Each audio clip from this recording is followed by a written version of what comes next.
A very good morning, good afternoon, and good evening from wherever you're watching me from. My name is Juliet Kogwalo, and this is Inspired Hands Ministries. Today, I want us to talk about something that most parents have never looked at it at with a different angle.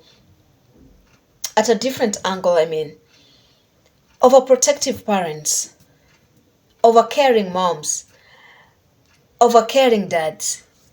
What do I mean when I say overprotective parent? When you are an overprotective parent, it means you want to do everything for your child. You care too much for your child. You have so much fears and concerns for your child who has disability. And so you think when you love them, you overlove them, that's when you show them that you really care. When you do everything for them, that's when you care. But that's not the truth, because overprotection and overparenting has consequences. You know, when you're overparenting your child or you're overprotecting your kid, you bar this child from making critical decisions in their life. When something happens, they cannot make a critical decision. You want to feed them. When will they know how to feed themselves? You want to dress them always. When will they know to choose what they want to wear? You want to make a decision on their behalf. When will they know to think critically and make the right decisions in their life when you are not around?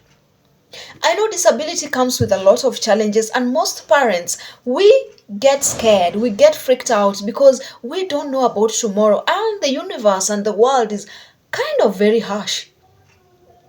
And so we always feel that we need to overprotect our children. We always feel we need to just go an extra mile. But when you're making that extra mile, you're not creating a very good environment for your child. A time is coming when you will not be there for your child. When your child wants to do something, if they want to do laundry, don't stop them because you're feeling that they're so weak, they're so fragile, they cannot do that. Don't see inability in your child, but see ability in them. Most parents see disability before they see a child, and that's why you find that they are overprotecting them. They don't want them to do things. They don't want them to go and play outside. You don't want this child to interact with others, to know how the world works. You don't want them to go and play outside with others. Because in your mind, you always feel that this child is going to be harmed. You are always feeling this child is going to be hurt. This child is inadequate.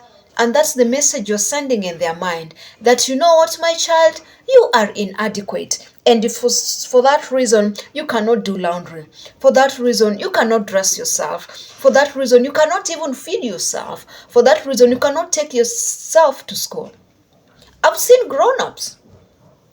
Grown-ups, like, they are grown, yes, but they're still being accompanied simply because they have disability. Are we creating a conducive environment for our children to take the challenges that is coming with life? Are we building a character of resilience and discipline in our kids who have disability? Of course, we want to take them to schools, and that is another topic that I will come to talk about. The schools we take our children to, the special needs schools. I'll come back and talk about that one. But for today, let's focus on overprotecting or overparenting our children because they have disability. Parents, let's give our children room so that they can explore. Give them room so that they can learn. Give them room to make mistakes, because when they make mistakes, that's when they're gonna learn. Give them room to sing. Give them room to know how sweet or how bad their voice might be, if that's what they want to think. Give them room to play. Give them room to make mistakes. Give them room to try. Because in the midst of trying, they're gonna be perfect. I pray that you may stop seeing disability in a child, but see ability in them. I pray that you may stop seeing inadequate person, but see someone who is strong enough to do something. That's my lesson for you today.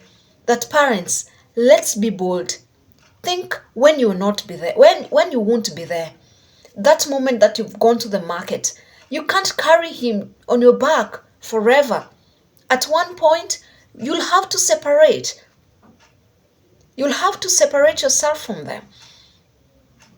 So, think, where do you want them to be? Are you creating a safe space for this child? Or you are creating an unsafe space for this child? Because you're looking at disability, but you're not looking at a person. I'm not saying that you should not protect your children, but just don't overprotect.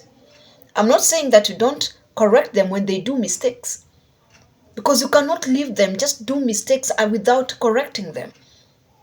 You cannot allow your child to misbehave because they have disability. You have to protect them, correct them, so that they learn. All right? Thank you so much for listening.